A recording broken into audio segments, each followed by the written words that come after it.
Onko tämä vaan tavallinen pulla? Tämä on japanilainen herkku ampan makea pulla täynnä punapaputahnaa.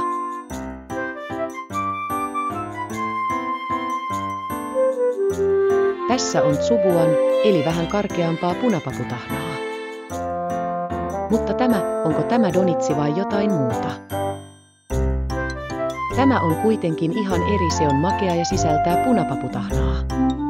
Tämä voi helposti sekoittua suomalaisiin hillopulliin, joten ole tarkkana.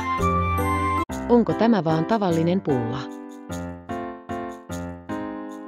Tämä on japanilainen herkku ampan makea pulla täynnä punapaputahnaa.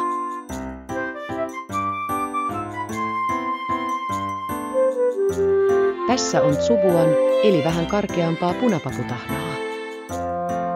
Mutta onko tämä donitsi vai jotain muuta?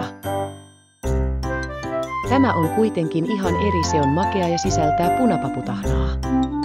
Tämä voi helposti sekoittua suomalaisiin hillopulliin, joten ole tarkkana.